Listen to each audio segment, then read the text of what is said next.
some time looking at the sample answers to questions on law for engineers. I think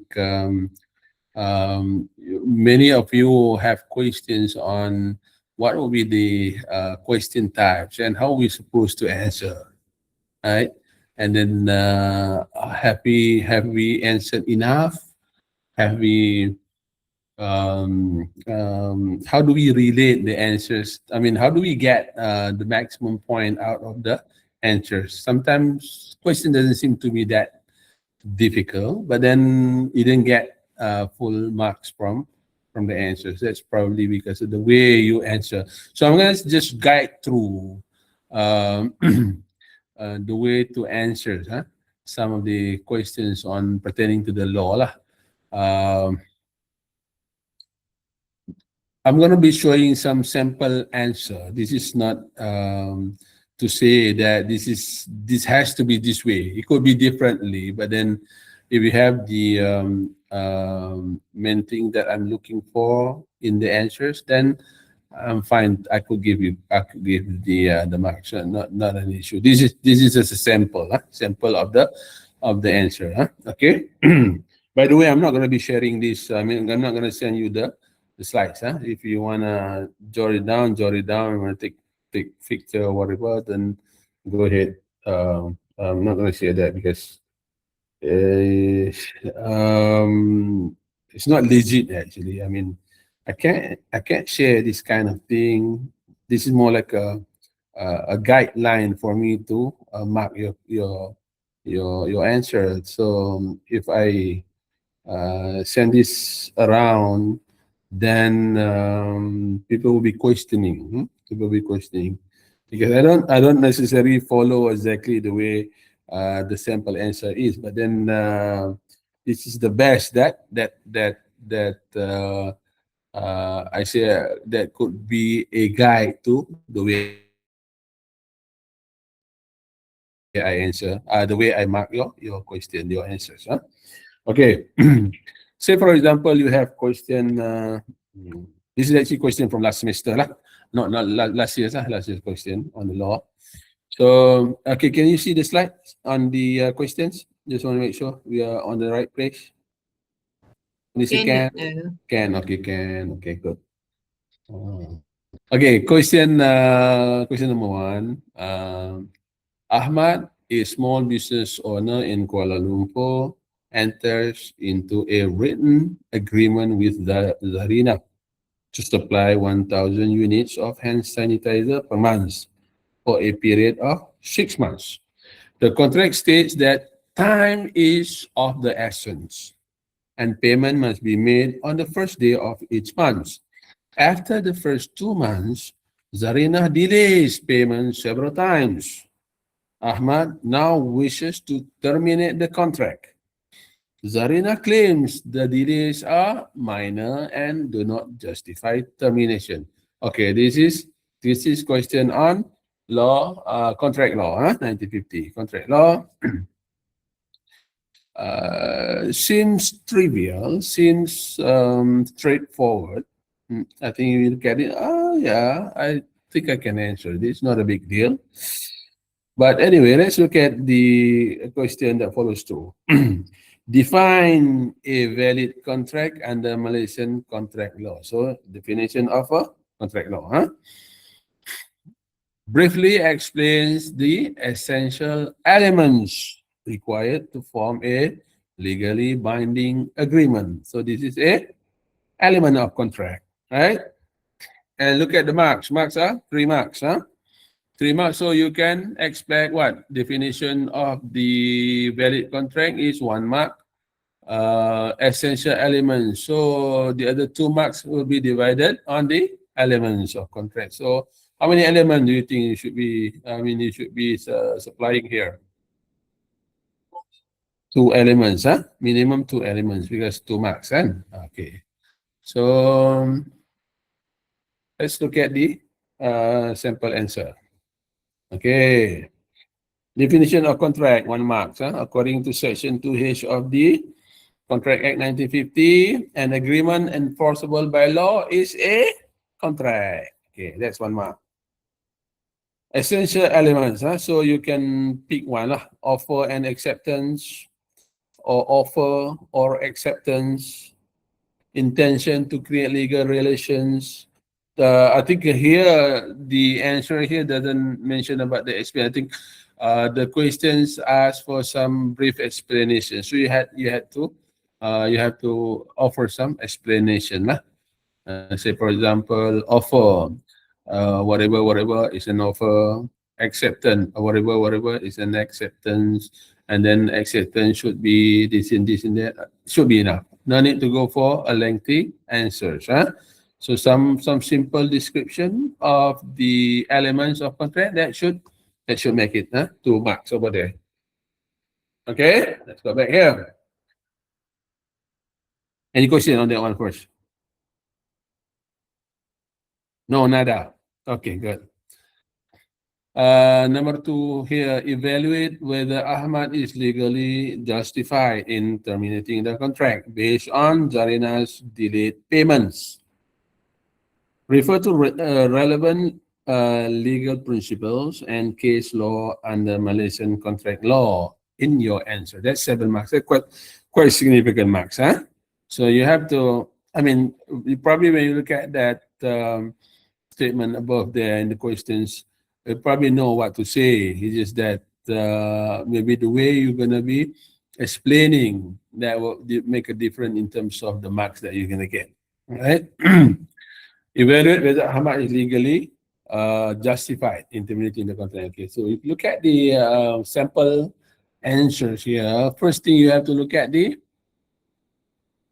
the payment clause is a condition or a warranty.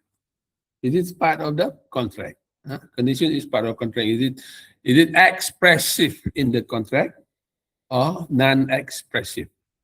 When you talk about warranty, it's more like a infer. You can infer from the contract. It's probably not expressive, not express term. So I think we learn about the express term in the contract, right? So payment is a clause in the contract. It's an express term in the contract.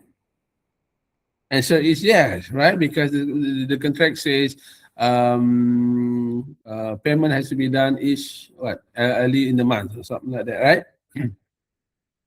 Time is of the essence. So it's an express term. So since the contract specifies the time, the payment deadline is likely a condition which is part of the contract.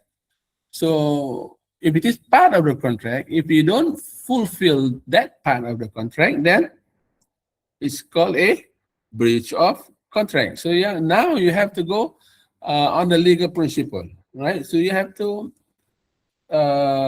define or you have to bring about that legal principle in that. So you're going to have to say, okay, since this is part of the contract, not fulfilling that contract is a breach of the condition, and then it gives rise to the right for termination, right? Contract termination.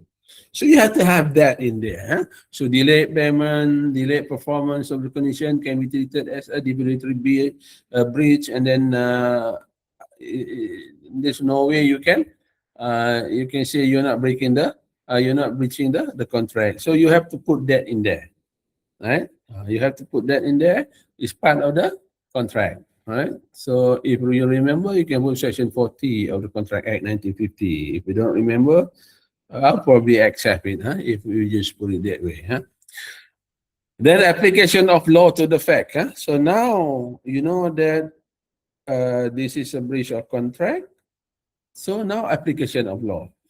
Consistent delay after clear contractual terms may justify termination. Right? So Ahmad has the right to terminate the contract based on severity and the frequency of breach.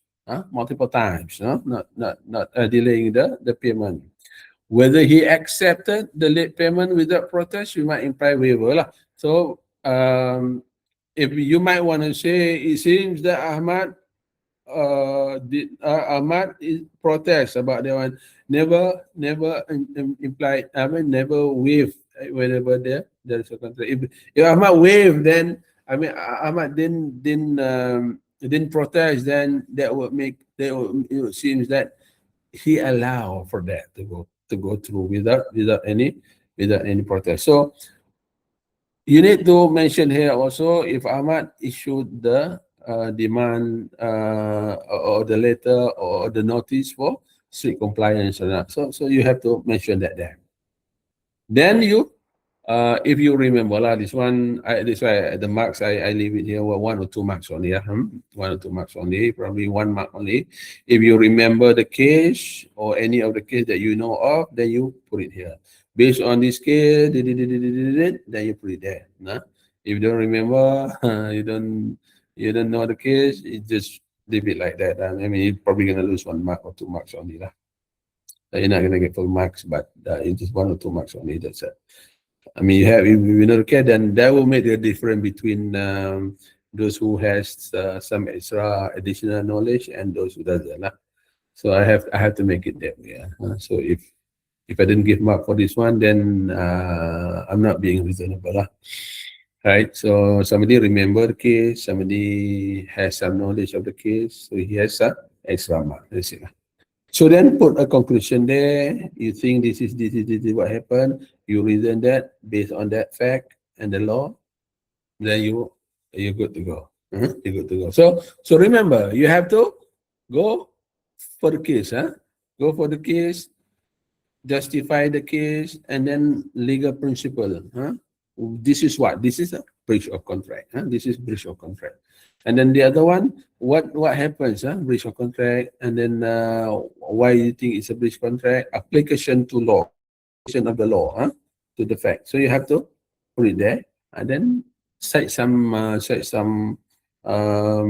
relevant case, and then do some conclusion. Then you get full marks over there. That's all. This is not going to be like this lah. Your answer not going to be like this. Your answer going to be a paragraph lah, a paragraph with all these things mentioned here, termination, whatever, breach of contract, all those things. And then I look at that, and then I'll give mark based on that. Okay? Comprende? Any question? Straightforward kan? Okay. Let's go back to the questions. Okay. Now we have answered number 1, number 2. So that's 10 marks. So normally this is 25 marks. Actually 25, but this last year is only 20 marks. For this year it's 25 marks. Of course I got some other things. There's 5 marks. Last year I think we go for 5 questions, 20 marks each. So the next one is another case. Another case scenario. Suraya owns a cafe in Penang. One morning, a customer, Daniel, slipped on a wet floor near the entrance and sustained a serious back injury. A staff member had mopped the floor but failed to put up a warning sign.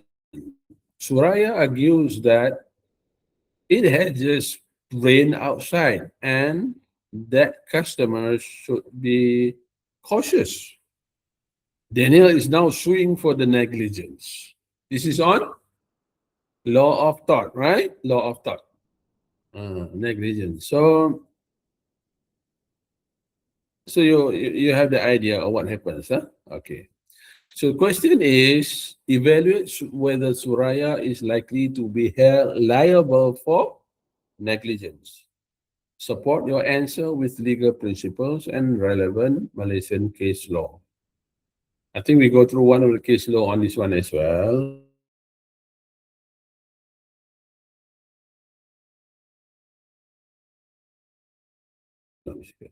Okay, see, how do we answer this kind of question? Okay. So you look at that. First thing you have to know is, because this is law of tort and it's talk about the negligence. So first thing first, you have to look at the duty of care, whether whether Suraya owes the duty of care or not. Remember we talked about that in the class. Okay, now you have to establish whether Suraya owes duty of care to Daniel. So Suraya, as the occupier of a business premises, owes a duty of care lah. to all lawful visitors, including Daniel. Correct, not? Right? So because you owe that, you occupy that business premise, so you owe that duty of care. So you can look at the references lah, occupiers liability under common law, Malaysian court accept this duty for Tan Siu Siu. I think there's another case also, Tan Siu Siu versus Cimpak Long kan. Ada satu case lagi. I think the one that we discussed. And you can use that case. Yeah, you probably get, if you don't remember the case, you probably lose 1 or half a mark or something like that for this one. And then once you have established the duty of care, then you have to establish that the duty of care has been breached. Right? So failing to put up a wet floor warning sign likely amounts to a breach, right? I think the case that we see a factory floor, they put up the warning sign. They put up the warning sign and they're not liable for breach of duty, right? For this one here, they fail to put up the warning or be careful, be cautious warning, whatever. That amounts to a breach of duty of care. So reasonable person would, go back to the reasonable person. Reasonable person would foresee the risk of slipping because of the wet floor, right? Anybody can see that, right? That doesn't have to be an expert. And then the foreseeability of harm is key. Since there is a foreseeability of harm, so it justifies the breach of duty, right? Then you go to causation and remoteness. Causation and remoteness. Textual causation, but for the failure to place a signal, Daniel may have not see. You see the signal from far, then you may have been more careful, right? So that's why you want to bring up the case, right? So the legal causation, rain does not absorb liability entirely. There could be, and then damage, the back injury is reasonably foreseeable if you fall on your back. So there are possible defenses. Suraya may argue contributory negligence. Contributory negligence, remember, not all of the negligence is caused by the defender. It could be by the plaintiff as well. For example, Daniel wasn't cautious. Then maybe some of the negligence of Daniel's as well, right? So, but this only reduce the damage and does not absorb the liability. I mean, you're still liable. Oh, the guy is not cautious, jalan kopo gapah or whatever. And then you can conclude that it's likely that Suraya is liable for negligence, strong duty of care, and clear breach. So the defenses is weak. So this is how you argue, right? The case seems quite straightforward. Straightforward. Kita pun tahu Suraya is liable, but then the way you argue that determine how much marks you're gonna get, right? So you have to argue it this way. I mean, you have to bring back the duty of care, the case law, duty of care, breach of duty, and then the causation, the way from that breach, and then you go to how it happens, right? And then is it foreseeable or foreseeable? And then possible defenses. Then you just throw that in as part of the defenses. But this guy may argue this, but then the argument may not be correct because the bigger portion is from your negligence. So then you can conclude that, and then you get a full mark over there. All right? Any question? The way you want to argue. You want to argue. So most students didn't get full marks because I mean they argue correctly, but it's just that it doesn't link correctly to the subject matter. So you probably get instead of you get 7 marks, you probably get 4, The most maybe 5. Because sometimes you don't talk about the breach of duty, you lose 2 marks over there, and then you don't link that breach of duty to the actual fact, which is the condition, you lose 2 marks over there. And that's it. So you lose 4 marks out of 7.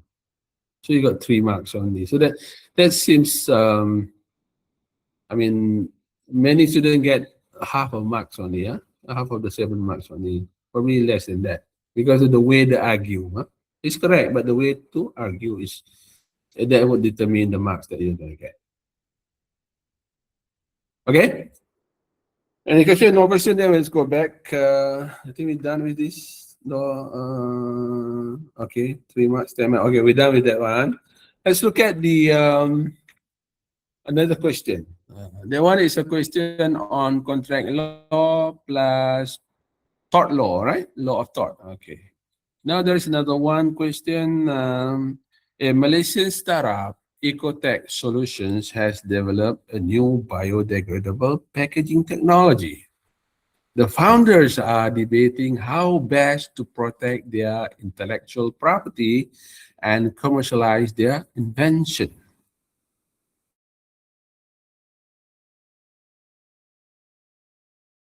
Course of frequent infringement and inconsistent legal remedies. Ah, so this is on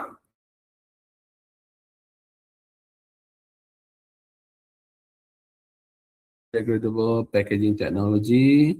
Then how they wanna protect their IP, yeah? And then to commercialize their invention. So, and they are also worried about the inconsistent legal remedies and infringement. Okay, these are not good to say. Okay, so let's look at the question A. Critically evaluate the 4 different types of IP, intellectual property rights, available under Malaysian law that Ecotech Solutions could consider to protect their invention. So, 4 IPs, huh? 4 IPs. I think we go through that before, kan? 4 IPs, huh? Apa dia? Patents, huh? Trade secrets, copyright, trademarks, industrial design, and then you have to put some uh, critically evaluate, meaning you have to put some explanation lah. Tak boleh lah, you just list down macam tu, I bagi half mark lah.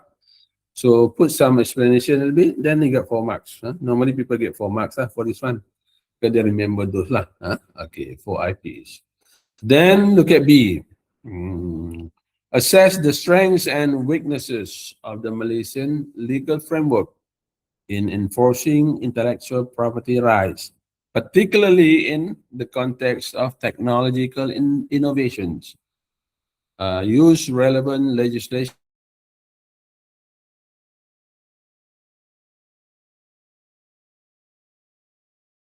discussion on this one as well in the class. Last week, kan? Last week we talked about that, and then some of the examples, Assess the strength and weaknesses. So you have to do that. See how do you assess the strength and weaknesses of the Malaysian legal framework?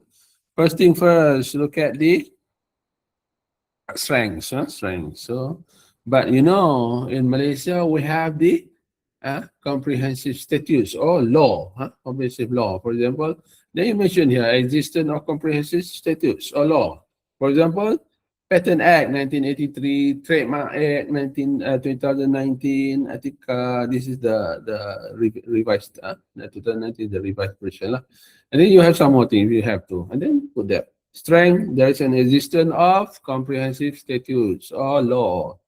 Malaysia is a signatory to key international treaties, Paris Convention, Patent Cooperation Treaty. I think this one maybe you have to read on your own, kan? I didn't mention that in the class. So if you read on your own, you probably find out this one too. Or you can include also availability of civil remedies, injunction, damages, account of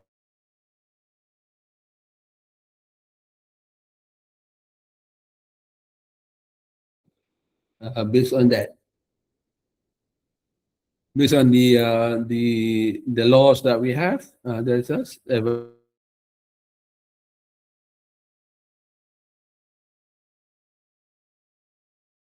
increasing IP awareness. Listen, okay. So in fact, if I link my IPO, I think it's been last couple of years started this one. In fact, I had my one of my copyright also listed under my IPO and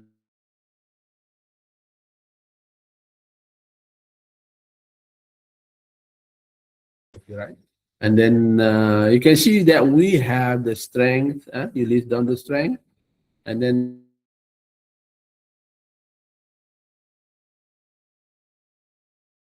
because when you evaluate, you have to list down and then you do some comparison, and then you justify. So witnesses, limited judicial expertise in IP matters. I think if you look at it, not only Malaysia lah, kan? Some other countries in the world also having the same problem lah, limited judicial expertise. So if you well aware of what happens in the world, you can use that argument as well. You go to China, also doesn't have that.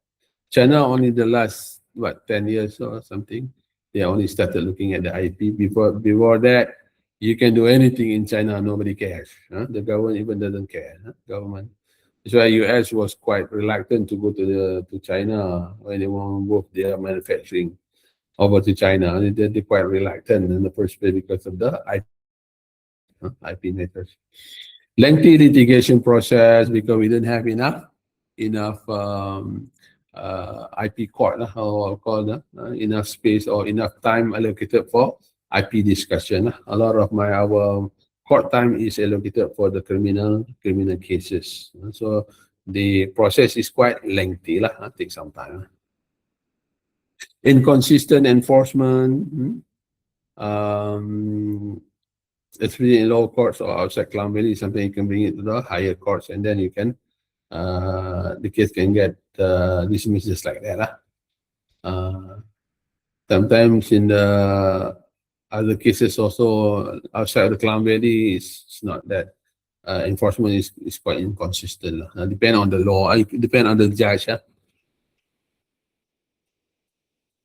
The judge is mainly, currently most of the judge are judged for the criminal cases. So when it comes to IP, they are not very well versed with, not very expert in the area as well.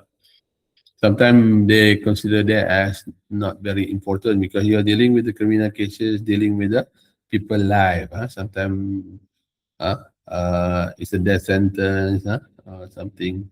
So this is nothing to do with that. So it's not having enough attention. Enough attention.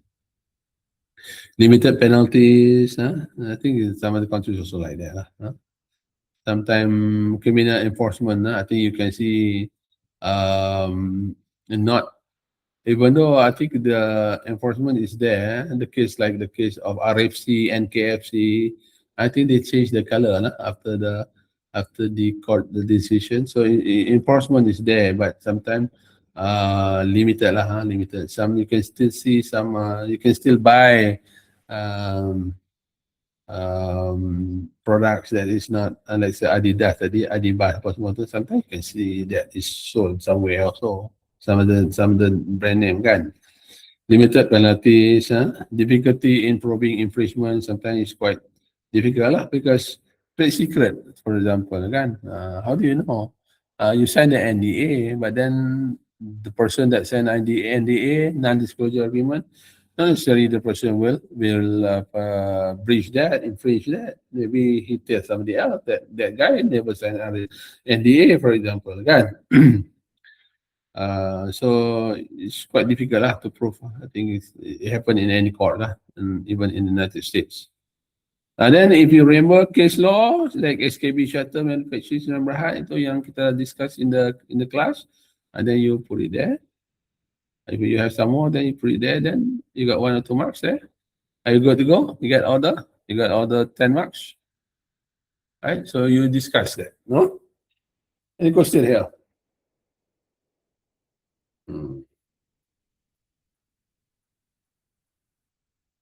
Then there's a C, yeah, C there. Tadi berapa? 6 marks, 6 marks only. Okay, now C is 10 marks. Okay. Assume the government has proposed a policy reform to introduce a specialized IP court to improve enforcement. Good. Evaluate this proposal from the perspective of both legal effectiveness and economic development. Do you support the reform? Justify your position. Okay. And this is like a policy reform, which is a very good one. Huh? So let's see. Oh, see. Okay. Okay, here. So how do you want to evaluate that? Proposal. Now government want to propose that. So you should start with the legal effectiveness. Tadi kita kata apa? Legal effectiveness and economic development. So legal effectiveness. Okay, 45 marks. Specialized IP court can provide faster resolution of IP case, judges with domain expertise, greater consistency in decisions. So they are. It's a specialized IP court, kan? So the judge is also IP judge, expert in that area. So it's better that way. From the legal point of view, yes, this is good. Precedence from other jurisdictions and show effectiveness. So some of the people in the US or Singapore, this is more effective lah, rather than using the current judges. Economic development impact. Then you go for economic development impact. Improve investor confidence and R&D incentive. People know they can invest in R&D here because the innovation will be protected. Stronger IP enforcement encourage innovation and technical growth, or technology growth. It's potential for Malaysia to become an IP hub in ASEAN. However, you can discuss it because when you do evaluation, you have to do some discussion, counterpoints. Counterpoint, something like cost of establishing and maintaining a specialized court. Sometimes you don't have that many cases, but you still have to pay the judge. And you still have to maintain that operations of that court. And then you have some more new court now. Then you have to pay some more, right? The government has to cough up some money over there. Risk of access issues for rural or small firms. Some small firm you have to pay some money now because there's a cost there. So and then some. Say for example, you cannot establish court in all the states in Malaysia. You probably have to pick one or two. Maybe you have one only in Kuala Lumpur, or one in north, one in south, or in the central area. But those in, say for example, in Padang Besar, they want to access in Penang, for example. Take time. You need to go to the court maybe few times before the court can decide. If it is just a small breach or infringement, then it doesn't worth it sometimes. And then, or you can propose some alternative. For example, because this is asking for your, do you support the reform? Justify your position, for example. Again, alternative probably specialized judge in the existing court. So you can use the same court punya maintenance, just get the judge only now. So it's a bit cheaper that way, kan? So you justify a well-supported position for or against based on the legal, economic, and administrative factors. Then you put the position that way. You think that this is good, then say this is good. If not, you think that this is not good, you go there. You say that it is not good. You justify your position. I don't mind. I'll give marks. As long as you have the points there. Okay. Nampak? Clear? This is how you argue lah. So you have to bring back to. Remember, you have to bring back the content of the lecture actually. The law itself. Law means you have to base that on the law, on the statutes. You cannot just justify just like that. You cannot just answer just like Just like that. I mean, using your own point without going back to the to the law. So that's why you have to bring back to the law, justify causation and everything. Huh? Then only you get the full marks. Most students get doesn't get full mark because of that. It's correct. They have the correct mindset. They answer correctly, but then they didn't support that with the law and the causation of the law, and then the flow of thought is not there. They didn't get full marks. Okay, that's a two question from last year lah. Hmm. I I didn't bring last 2 years punya question. I tak. This one no, actually this one from last year ke last 2 years kot. Last 2 years. Last year tak. Last year. No, this is last year. Okay, correct. This is last year. This is last year. I tak ambil pun. So this is a combination. Number one is the combination of contract and law of tort, kan? The second one is the IP and ada lagi kan? Tak ada lah. Adalah. IP and apa?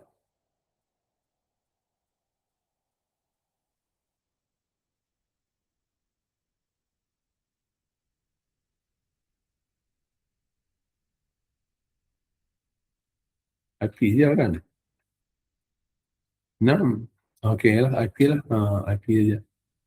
It's IP only. Hmm.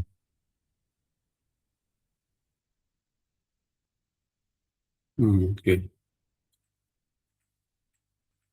Okay.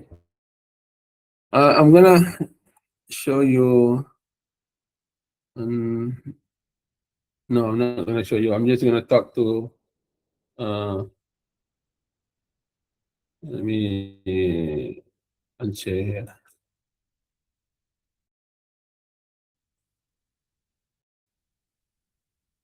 Any question on the guidelines to answer the question, final exam question? If not, then I'm just gonna share some of the things on the final exam question. So final exam question,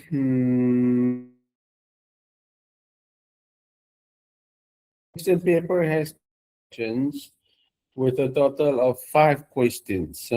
Answer 1 question in section A, and all questions in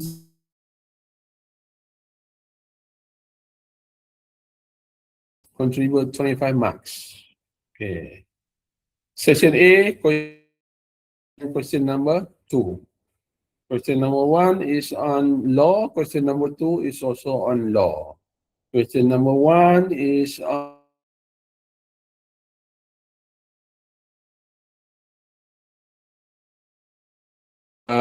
contract law combined with law of tort, just like we do on question 1 just now, kan? And then question 2 is IP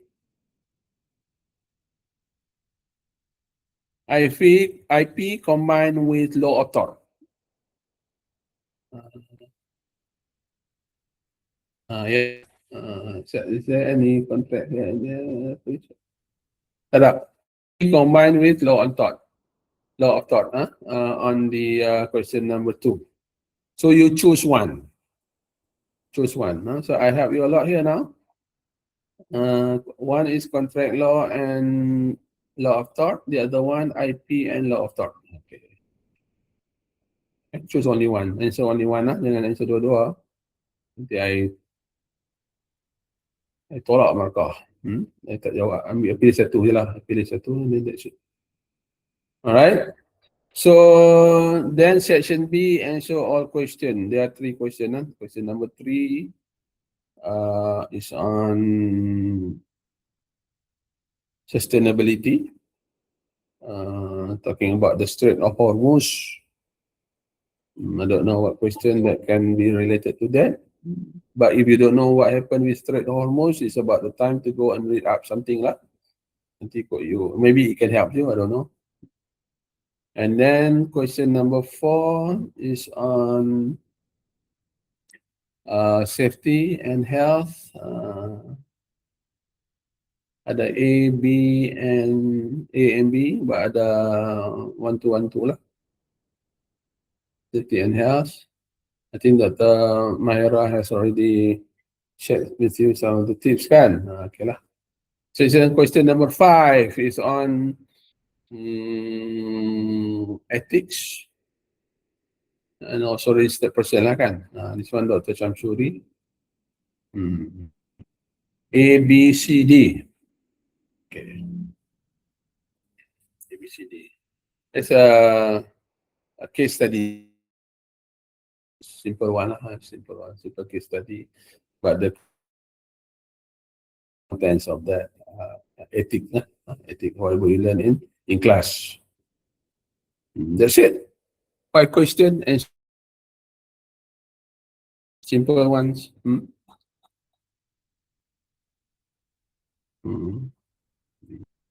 Okay. Any questions?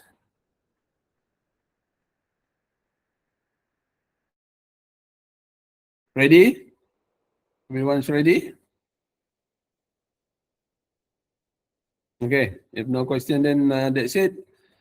Wabillahi taufiq wal hidayah. Assalamualaikum warahmatullahi. Have a good one. Good luck for your exams or the final exam. And then semoga berjaya lah. Alright. Thank you. Assalamualaikum. Thank you, Doctor. Thank you, Doctor. Thank you, Doctor.